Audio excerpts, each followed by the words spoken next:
नमस्कार सभी को। एक बार फिर से आपका स्वागत है आपके अपने YouTube चैनल उज्ज्वल कोचिंग कैंपस में। जैसा कि आप जानते हो कि टैक्स की मैं 2 वीडियो बना चुका हूं। आज पार्ट नंबर 3 पे बात करेंगे। ठीक है, दोनों पार्ट मेरे हिसाब से आपने देख लिए होंगे और बहुत अच्छा रिस्पॉन्स आ रहा है वीडियो के ऊपर। आप बढ़िया तरीके से उसको देखें, ठीक है, पूरी देख। और उसके बाद लगभग 2 से 3 पार्ट और आएंगे टैक्स के, मतलब लगभग 6 वीडियो आएंगी। तो आगे देखो टैक्स पार्ट नंबर 3 पे 5 या 6 वीडियो में मैं कवर करूंगा पूरा टैक्स। इसके बाद हम एक एक टैक्स पे बात करेंगे। इनकम टैक्स कब शुरू हुआ था, कौन से एक्ट में है, ठीक है, किस किस पे लगता है, कॉर्पोरेट टैक्स, वेल्थ टैक्स, सारा पढ़ाऊंगा आपको मैं एक एक पॉइंट। एक लाफर कराओ, इस पे क्वेश्चन आता है। ठीक है, ये किसने दिया था? ये एक अर्थशास्त्री थे, ऑर्थर लाफर नहीं सॉरी लाफर। ये यूएसए के थे, भी अमेरिका के थे। ठीक है, ऑर्थर लाफर। इसमें है क्या? इसमें अगर पेपर में आपसे कभी पूछे कि relation between tax rate and tax revenue, मतलब जो कर आता है ना उसके बीच में और टैक्स की दर जो है उसके बीच में जो संबंध है, वो किसने बताया था? इस ऑर्थर लाफर ने बताया था। और कभी पेपर में आपसे पूछ ले कि relation between tax rate and tax revenue, तो वो बताए कौन सी करो बताती है, तो आप बताओगे लाफर करो। क्लियर हो गया? ये तो आपका क्वेश्चन हो गया जो आपसे पेपर में पूछता है। ठीक है, अब मैं आपको बताता हूं कि ये है क्या, कैसे रिलेशन बताता है। आपको पता है जैसे इंडिया में क्या होता है कि मैंने बताया था प्रोग्रेसिव टैक्स सिस्टम है। जैसे जैसे आपकी इनकम बढ़ती है टैक्स रेट क्या होती है? बढ़ती जाती है।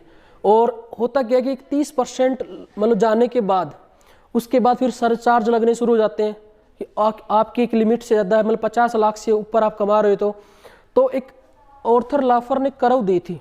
देखो ध्यान से एक बार, इसने बताया क्या? इसने बताया कि मान लो ये टैक्स रेट है, यहाँ पे क्या टैक्स रेट है और यहाँ पे आएगा आपका टैक्स रेवेन्यू भाई, मतलब जो कर आएगा। ध्यान से देखना, जैसे अपने मोदी जी जो है ना वो क्या लगाएंगे? टैक्स रेट बढ़ाएंगे ताकि और रेवेन्यू आए अपने पास। लेकिन अपनी जनता क्या करेगी? देखना ध्यान से एक बार कि शुरुआत में टैक्स रेट कुछ भी रखी, यहाँ पे टैक्स रेट है तो आप सपोज करो यहाँ पे आपका क्या आ गया? रेवेन्यू आ गया। मतलब ये आपका कुछ ऐसे ग्राफ बन गए, ये पॉइंट मिल गए अपने को। ठीक है, उसके बाद यहाँ पे टैक्स रेट आई, यहाँ पे रख दी, मतलब टैक्स रेट बढ़ाई तो रेवेन्यू बढ़ा। इन दोनों को यहाँ मिला देता हूँ, ये पॉइंट यहाँ आ गया। क्लियर भाई? उसके बाद टैक्स रेट और बढ़ाई मोदी जी ने तो टैक्स रेवेन्यू यहाँ आ गया। आप एक चीज देख रहे हो कि जैसे जैसे टैक्स रेट बढ़ रही है तो रेवेन्यू भी क्या हो रहा है? बढ़ रहा है। ठीक है, जैसे जैसे टैक्स रेट बढ़ी तो रेवेन्यू भी क्या हुआ भाई? बढ़ रहा है। लेकिन एक चीज समझना कि यहाँ पे जाने के बाद अब लोगों ने हाथ खड़े कर दिए कि अब टैक्स रेट बहुत हो गई है, अब अपनी हिम्मत नहीं है कि और कर दे सके। ठीक है, मोदी को कह दिया कि अब और हिम्मत नहीं है। लेकिन मोदी क्या कर रहा है? जिस किसी भी देश का कोई भी, मैं मोदी पे एग्जाम्पल है, अपने देश के प्रधानमंत्री हैं, तो उन्होंने और टैक्स रेट बढ़ा दी। ठीक है, आगे और बढ़ाएगी और कर मिले। अब लोगों ने जवाब दे दिया कि रोक दे मित्र, अरे रोक दे मित्र, अब रोक दे। लेकिन मोदी ने रोका नहीं तो लोगों ने क्या कहा? नहीं रोक रहा। तो धीरे धीरे क्या हो रहा है कि रेवेन्यू गिरना शुरू हो गया। मोदी का रेवेन्यू गिरना शुरू हो गया। अब रेवेन्यू यहाँ आ गया है। ठीक है, मत रोको। उसके बाद टैक्स रेट और बढ़ाई तो क्या हुआ? रेवेन्यू धीरे धीरे और गिर गया। तो एक चीज़ आपने समझी कि लाफर कराओ में क्या है कि ये जो है ऐसे घूम के आ जाएगी।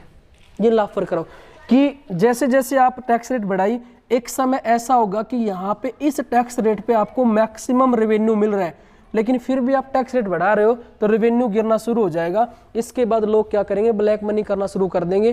ठीक है, अपने अपने अलग अलग तरीके बताना शुरू कर देंगे। हमने पैसा वहाँ पे सेविंग कर लिया, या अपनी इनकम शो ही नहीं करेंगे सही तरीके से। जिनकी बैंक में सैलरी आ रही उनकी तो मजबूरी बन गई, इनका तो ITR भरना पड़ेगा, सरकार उनसे तो ले लेगी। लेकिन जो अलग मतलब कई कंपनियां, बड़ी बड़ी कंपनी है, वो भी अपना टैक्स बचाना चाहेंगी। तो ये क्या था? लाफर कारो। समझ गए भाई, यहाँ तक कोई दिक्कत नहीं आपको?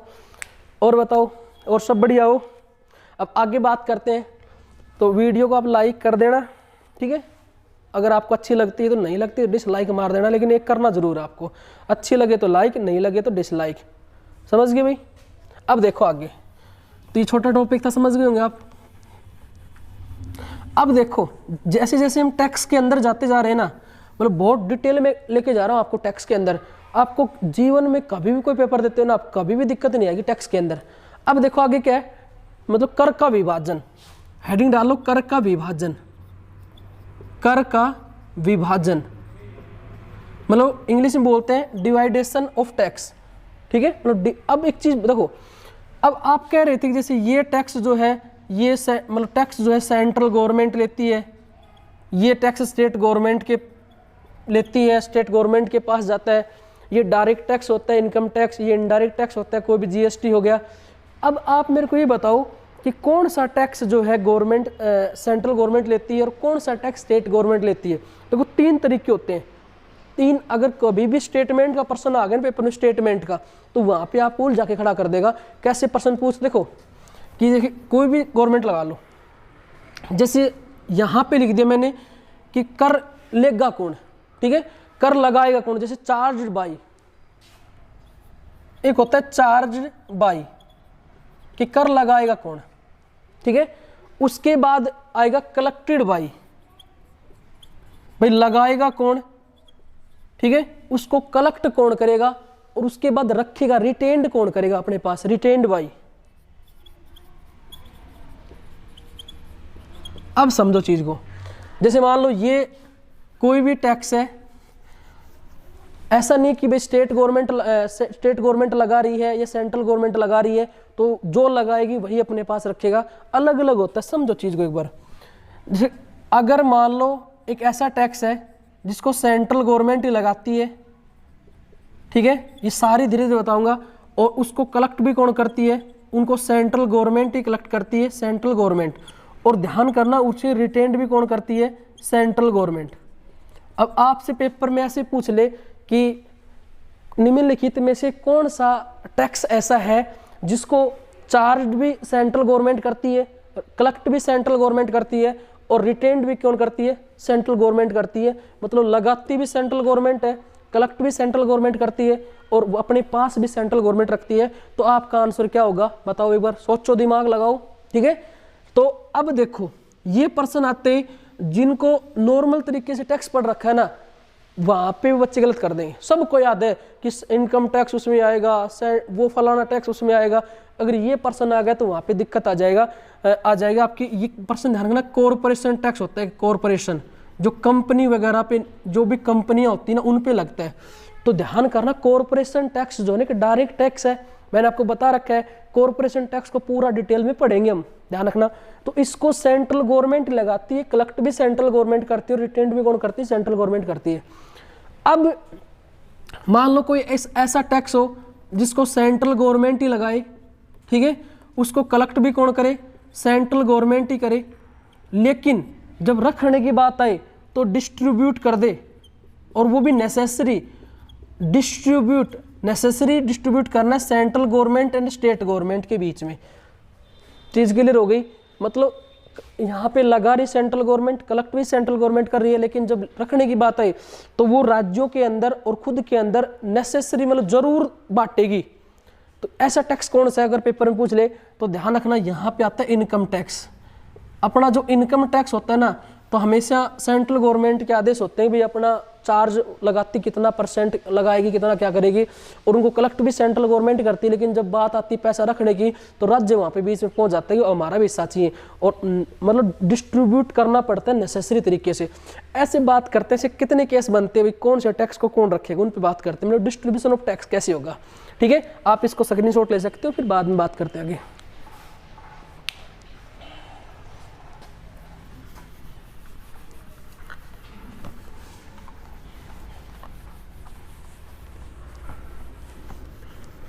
अब देखो आगे, जैसे एक केस मैं यहां बना दूं एक बार कि टैक्स चार्ज, मतलब टैक्स लेगी कौन? चार्ज सेंट्रल गवर्नमेंट, ठीक है, सेंट्रल गवर्नमेंट हो गई। टैक्स कलेक्ट, ये भी कौन भाई, सेंट्रल गवर्नमेंट, सीई लिख दिया मैंने, सेंट्रल गवर्नमेंट, सेंट्रल गवर्नमेंट। और टैक्स रिटेन्ड बाई, मतलब रखेगी कौन, वो भी कौन भाई, सेंट्रल गवर्नमेंट। भाई एक केस तो ये बनता है अपना, ठीक, इसमें आपका आंसर आ गया कॉर्पोरेट टैक्स हो गया। मैं धीरे धीरे जब भी टैक्स बताऊंगा, जैसे वेल्थ टैक्स पढ़ाऊंगा, कोई भी टैक्स पढ़ाऊंगा, उसमें बताऊंगा कि ये कौन चार्ज करता है, कौन अपने पास रखता है, कौन कलेक्ट करता है, सारी चीज़ जानकर मैंने 2 एग्जाम्पल बताए ऐसे। जैसे एक केस ये बनता है कि टैक्स जो है चार्ज करेगी सेंट्रल गवर्नमेंट ही, ठीक है, टैक्स को कलेक्ट भी कौन करेगी, सेंट्रल गवर्नमेंट, ये हो गया सेंट्रल गवर्नमेंट भाई। लेकिन जब रिटेन्ड की बारी आएगी, जब पैसा बांटने मतलब रखने की बारी आएगी, तो वो क्या करेगी, डिस्ट्रीब्यूट कर देगी। और नेसेसरी रहेगा डिस्ट्रीब्यूटेड किसमें, स्टेट में, स्टेट एंड खुद सेंट्रल गवर्नमेंट के बीच में डिस्ट्रीब्यूट हो जाएंगे पैसे। ऐसे मैंने बता दिया इनकम टैक्स है। अब एक केस ये बनता है तीसरा कि टैक्स जो है चार्ज करेगी सेंट्रल गवर्नमेंट, ठीक है, टैक्स कौन चार्ज करेगी, सेंट्रल गवर्नमेंट करेगी। टैक्स को कलेक्ट भी कौन करेगी भाई, कलेक्टेड भी कौन करेगी, सेंट्रल गवर्नमेंट करेगी। लेकिन आगे जो रिटेन्ड की बात आए ना, रिटेन्ड की बात आए, तो यहाँ पे आ जाएगा may be distribute in state government, may be distribute in state government. मतलब 3 केस बताए, ध्यान से सुनो चीज़ को, बनने में क्या बताएं। पहले केस मैंने आपको बताया कि वही लगाएगी, कलेक्ट भी सेंट्रल गवर्नमेंट करेगी, रखेगी अपने पास। दूसरे केस मैंने क्या बताया कि चार्ज सेंट्रल गवर्नमेंट करेगी, कलेक्ट भी सेंट्रल गवर्नमेंट करेगी, लेकिन जब रखने की बात आएगी, रिटेंड करने की बात आएगी, तो वो क्या नेसेसरी डिस्ट्रीब्यूट करेगी, 100% बांटेगी पैसा किसमें, स्टेट और खुद के बीच में। तीसरा केस मैंने बताया कि चार्ज भी सेंट्रल गवर्नमेंट करेगी, कलेक्ट भी सेंट्रल गवर्नमेंट करेगी, और तीसरा जो रिटेंड करने की बात है तो मे बी मतलब वो स्टेट को दे भी सकती है और नहीं भी दे सकती है। अब ऐसे कौन से टैक्स है कि भाई सेंट्रल गवर्नमेंट चार्ज कर रही है, कलेक्ट भी सेंट्रल गवर्नमेंट कर रही है, लेकिन राज्य मांग नहीं सकते, जब उसकी इच्छा हो तो दे देगी, ना इच्छा हो तो ना भी दे, मे बी का केस आ जाता है यहाँ पे। उसके बाद ये बताऊंगा सारी चीज़ें, आप नो टेंशन हो, आप आराम से वीडियो देखो पूरा। उसके बाद चौथा पॉइंट क्या आता है कि टैक्स जो है चार्ज कौन करेगी, आपकी सेंट्रल गवर्नमेंट करेगी भी, सेंट्रल गवर्नमेंट। उसके बाद टैक्स कलेक्ट भी कौन करेगी, टैक्स कलेक्ट भी करेगी सेंट्रल गवर्नमेंट ही, लिख दिया यहाँ पे।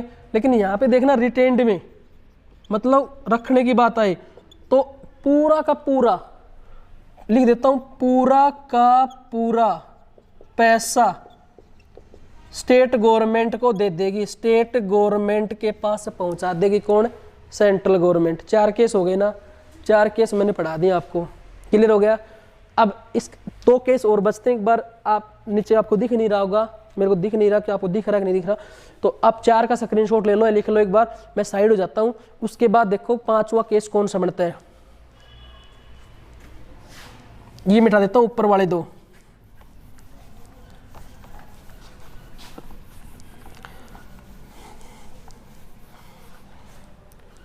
इकोनॉमिक्स से डरना नहीं है, 3-4 क्वेश्चन आते हैं पेपर में कई बार, तो वो गलत करके आ जाते हैं बच्चे बहुत ज़्यादा। आप कहीं पे भी सर्च कर लेना, इतना ज़बरदस्त कंटेंट आपको पढ़ा रहा हूँ मैं, कहीं नहीं मिलेगा आपको। आप यूट्यूब वगैरह सब जगह चेक कर लेना, मिलेगा नहीं आपको, ठीक है। मे बी मतलब वो अच्छा टीचर आपको पढ़ा रहा हो तो मिल भी जाए, लेकिन मेरे को लग रहा है कि मिलना बहुत मुश्किल है। अब 5वां केस बनता है टैक्स चार्ज सेंट्रल गवर्नमेंट, ठीक है। अब यहां पे जिक्र आएगा टैक्स कलेक्ट का, चार्ज करेगी कौन भाई, सेंट्रल गवर्नमेंट, लेकिन कलेक्ट करेगी स्टेट गवर्नमेंट, ठीक है। और टैक्स जो रिटेन्ड है वो भी कौन करेगी, स्टेट गवर्नमेंट। अब ऐसा कौन सा टैक्स है, ऐसा tax charge central government, tax collect state government और टैक्स रिटेन्ड स्टेट गवर्नमेंट, ठीक है।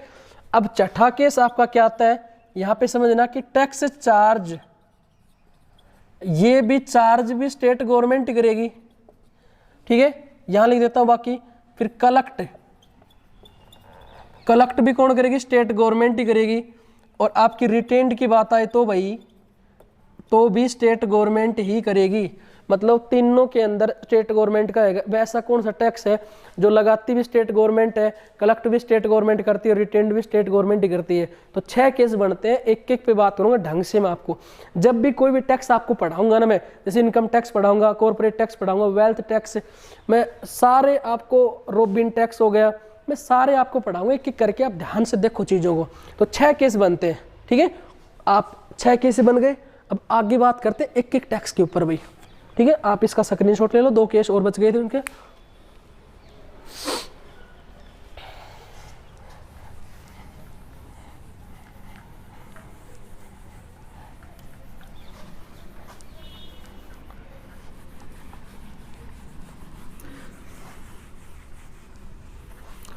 अब एक पर्सन आपके दिमाग में चल रहा होगा भाई कि जब स्टेट गवर्नमेंट चार्ज करेगी और कलेक्ट भी स्टेट गवर्नमेंट ही करेगी और रिटेन्ड भी स्टेट गवर्नमेंट ही करेगी, तो क्या स्टेट गवर्नमेंट केंद्र को भी हिस्सा देती है क्या? जैसे मैंने वैसे प्रश्न पूछ लिया, क्या कोई ऐसा टैक्स हो कि स्टेट गवर्नमेंट लगाती हो, क्या केंद्र को हिस्सा देगी? अब देखो एक चीज मैं आपको क्लियर कर दूं, सेंट्रल गवर्नमेंट जो है ना, वो है एक प्रकार से, मान लो कि घर के अंदर जैसे पिताजी होते हैं ना, कि वो सेंट्रल गवर्नमेंट है। उसके आप ये मान लो कि बच्चे हैं छोटे छोटे, कौन? स्टेट गवर्नमेंट, उनके बच्चे। तो 6 केस मैंने बताए कि जैसे मान लो ऊपर सेंट्रल गवर्नमेंट है, ये नीचे उसके क्या है, स्टेट है। अब मैंने बताया कि भाई किसी में तो ये खुद ही अपने पास रखता है पिताजी, किसी में डिस्ट्रीब्यूट करेगा, ठीक है, ये इनके खर्चे उठाएगा, किसी में नहीं करेगा, ठीक है, किसी में पूरा देना पड़ेगा इनको। लेकिन ध्यान रखना कि स्टेट गवर्नमेंट जिस पे भी टैक्स लगाएगी ना, स्टेट गवर्नमेंट किसी चीज पे, वो सेंट्रल गवर्नमेंट को नहीं देगी। ये पर्सन दिमाग में रखना कि स्टेट गवर्नमेंट जिस भी चीज पे टैक्स लगाती है ना, उसका हिस्सा स्टेट गवर्नमेंट खुद अपने पास रखती है, उसमें से 1 रुपया भी वो सेंट्रल गवर्नमेंट को नहीं देती। क्लियर भाई? ठीक है। अब आगे हेडिंग डाल दो इनकम टैक्स।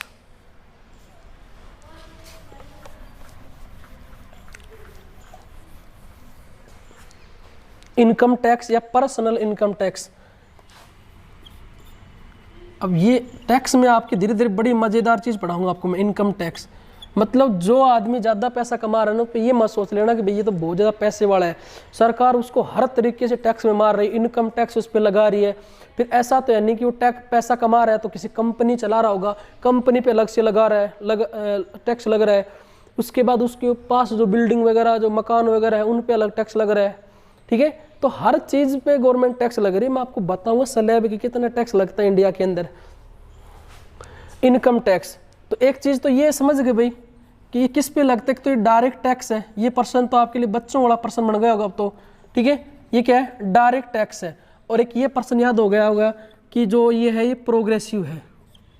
ये 2 पर्सन मैंने इतना बेहतरीन आपको पढ़ा दिया है इतना कि डायरेक्ट टैक्स है और ये प्रोग्रेसिव टैक्स सिस्टम में आता है। मतलब जैसे जैसे व्यक्ति की आय बढ़ेगी टैक्स रेट बढ़ती जाएगी। क्लियर हो गया? तो ये आप नॉर्मल यही पर्सन याद करते थे कि इनकम टैक्स कैसा है, डायरेक्ट टैक्स है।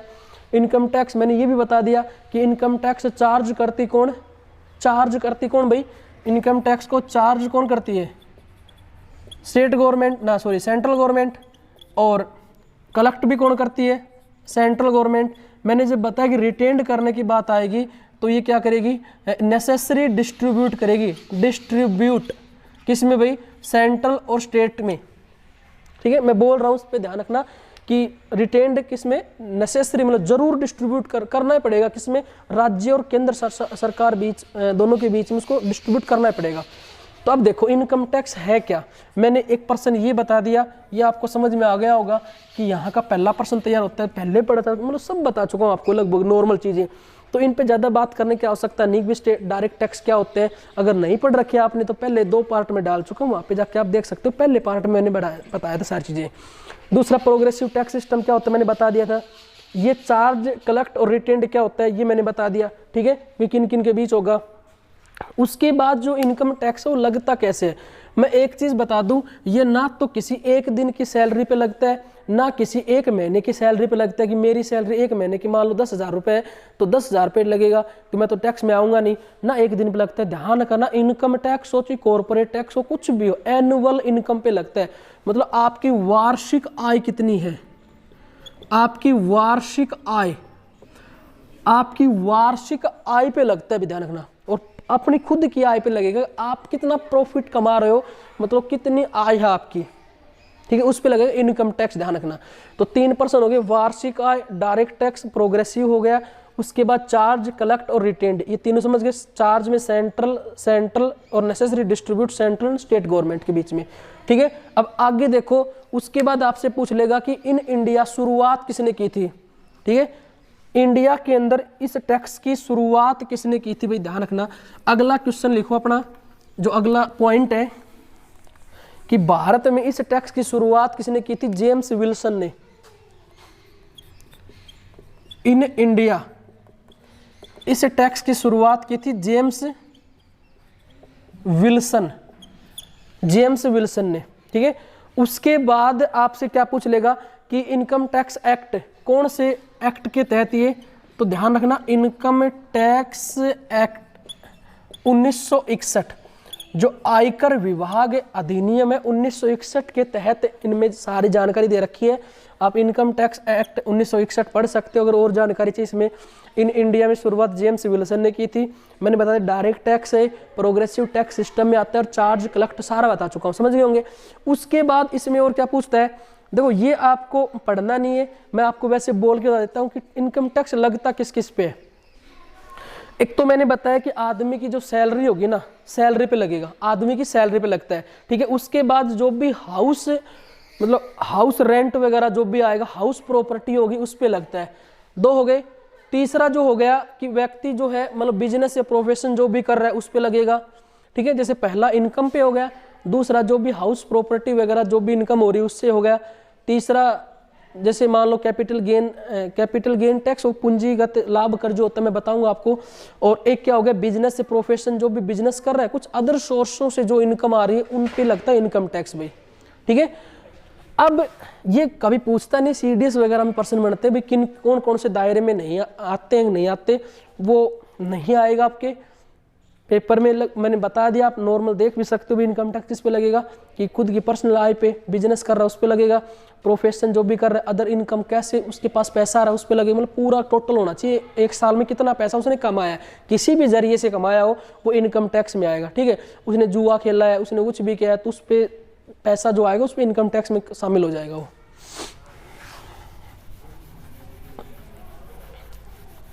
अब देखो आगे, अब एक पर्सन मैंने बता दिया, एक क्वेश्चन बना के आप लिखो जो पूछा गया था कि निम्नलिखित में से मतलब इनकम टैक्स नॉट चार्ज, ये पर्सन था भाई, इनकम टैक्स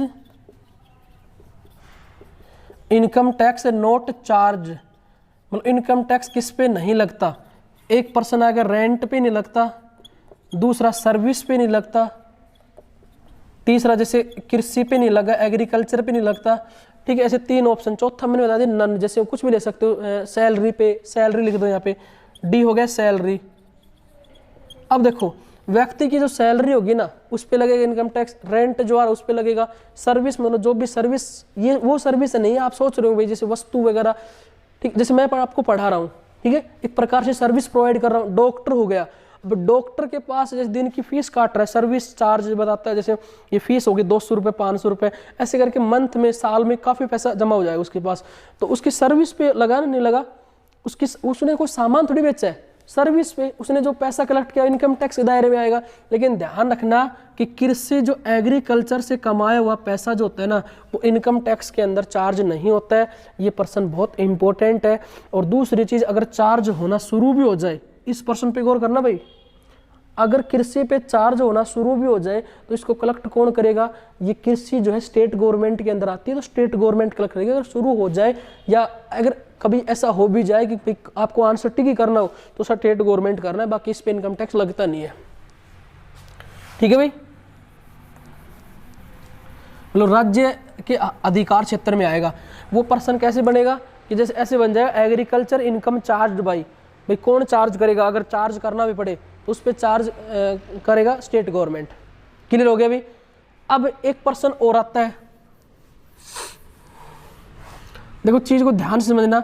जैसे मेरी इनकम मैंने बताया, एक एग्जांपल लेता हूँ, 40 लाख रुपए साल की है, 40 लाख रुपए साल की है, ठीक है। तो 40 लाख पे जो टैक्स बना, 40 लाख पे जो भी टैक्स स्लॉट में बताऊंगा किस में आता है, उस पे जो टैक्स बना, टैक्स आ गया, इसको क्या होगा कि चार्ज किया किसने, सेंट्रल गवर्नमेंट ने, कलेक्ट भी सेंट्रल गवर्नमेंट ने किया और रिटेन किसने किया, दोनों ने मतलब बांट लिया, डिस्ट्रीब्यूट कर लिया जो भी हिस्सा बनता है। अब देखो टैक्स बन गया, इस पे ऊपर सरचार्ज हो गया।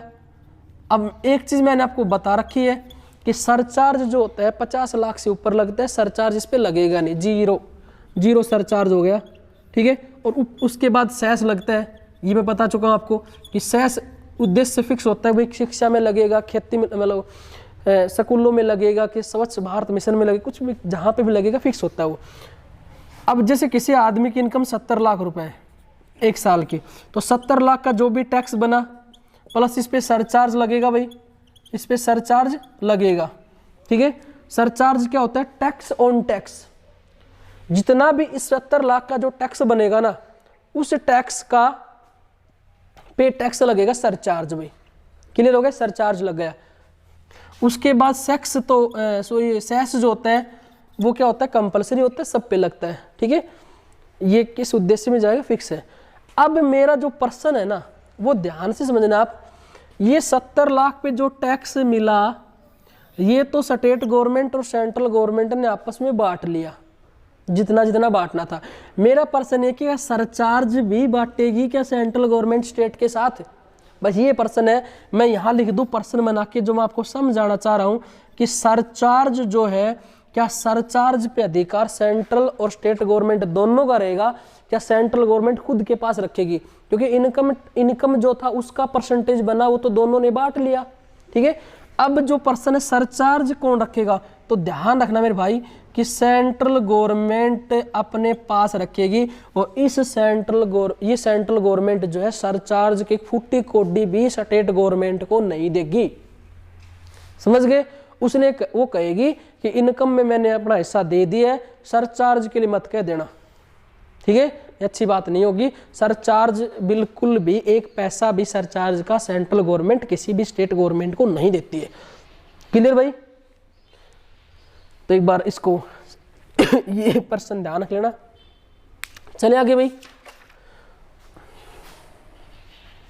अब जो भी स्लैब है उन पे बारे में बात कर लेते हैं।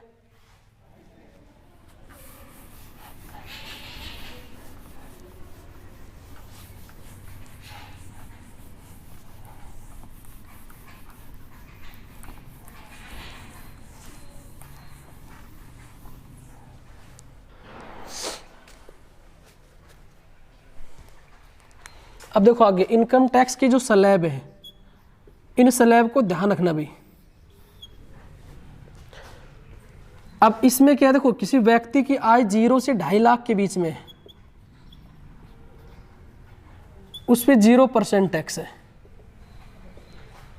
ठीक है। किसी व्यक्ति की आय 2.5 लाख से 5 लाख के बीच में है, उस पे 5% टैक्स है। अब देखो एक चीज क्लियर कर दो, 5% जब बजट आया था ना, उन्होंने कहा था कि हमने जो 5 लाख रुपए कमाते उनको राहत दी है, टैक्स बंद नहीं किया है, कि हमने राहत दे दी कि उन पे कोई कर नहीं लगेगा। मतलब जो इस स्लॉट में आते 5 लाख पे 0 मान सकते हो, लेकिन टैक्स स्लैब के अंदर 5% दे रखा है भाई, क्लियर हो गया। उसके बाद ठीक है कि 5 लाख से 7.5 लाख, 5 लाख से 7.5 लाख तक हो गया 10% भाई, मतलब 5 लाख से 7.5 लाख हो गया 10%। उसके बाद 7.5 लाख से मतलब 5% बढ़ाना है, ये हो गया 10 लाख, इस पे हो गया 15%। 10 लाख से ये 12.5 लाख, ये हो गया भाई आपका 20%, और 12.5 लाख से 15 लाख, ये हो गया 25%, ठीक है। और 15 लाख से अबोव जो है, अबोव 15 लाख, अबोव 15 लाख, इस पे हो गया 30% भाई। यह आपकी टैक्स स्लैब है भाई कि 0 से 2.5 लाख 0%, 2.5 से 5 5%, 5 से 7.5 10% है, 7.5 से 10 15% है, 10 से 12.5 20%, मतलब 5 बढ़ती जा रही है, 2.5 लाख रुपए बढ़ते जा रहे हैं। क्लियर हो गया तक भाई? मैं आपको सारा बताऊंगा। अब देखो, अब जिसकी इनकम जो है ना, प्लस उस ऊपर क्या लगता है, लिख देता हूं, एक पूरा हो गया है, प्लस इसके ऊपर लगता है सरचार्ज भाई, सरचार्ज। अब सरचार्ज की बात कर ले तो मैंने बताया था कि 50 लाख तक, अप टू 50 लाख, 50 लाख तक कोई भी सरचार्ज मतलब 0 रहेगा, कोई भी सरचार्ज नहीं होगा, ठीक है। उसके बाद 50 लाख से ऊपर अगर 1 करोड़ तक कमाता है ना, ठीक है, क्योंकि सरचार्ज क्या होता है, टैक्स ऑन टैक्स, कि 50 लाख से लेके अगर 1 करोड़ तक कमा रहा है तो ये होता है टैक्स ऑन टैक्स, इसका 10% भाई, ये होता है सरचार्ज, टैक्स ऑन टैक्स 10%, ठीक है। उसके बाद व्यक्ति अगर 1 करोड़ से 2 करोड़ के बीच में कमा रहा है, अगर किसी व्यक्ति की आय 1 करोड़ से 2 करोड़ के बीच में है तो ये तो आपको पता है कि इनकम टैक्स लगेगा, लेकिन उस पर क्या होगा, सरचार्ज होगा, ठीक है। तो टैक्स ऑन टैक्स 15% हो गया भाई।